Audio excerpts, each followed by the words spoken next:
David Livingstone was born on March 19th, 1813 in Blantyre, Scotland. He came from a working-class family and worked in a cotton mill as a child while studying at night.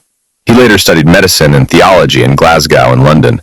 He was deeply inspired by missionary stories, especially those of Robert Moffat, a missionary in southern Africa, and decided to join the London Missionary Society, LMS.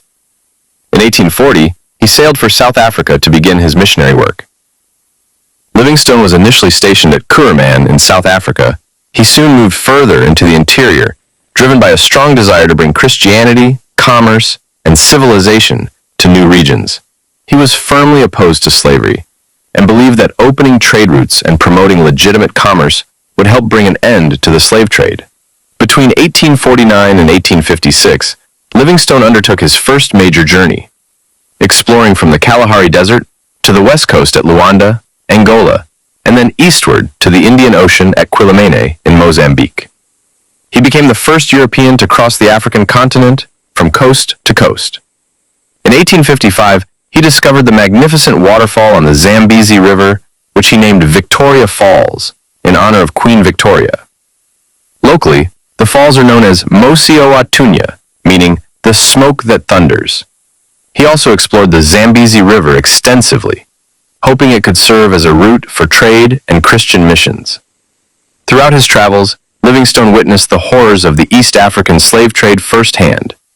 He wrote and lectured in Britain to expose the brutality of slavery, and his reports stirred public opinion and inspired anti-slavery movements. Determined to locate the source of the Nile, he embarked on further expeditions, even as his health began to fail. He became increasingly ill and isolated in Central Africa, but continued his explorations with unwavering dedication.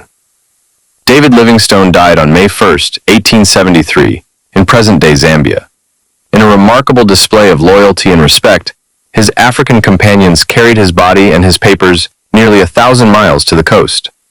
His remains were returned to Britain, where he was laid to rest with great honor in Westminster Abbey.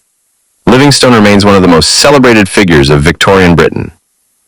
He opened European eyes to the geography and peoples of Central and Southern Africa, and his journeys paved the way for future missionaries and explorers. His life was marked by courage, compassion, and a steadfast commitment to the abolition of slavery and the betterment of humanity.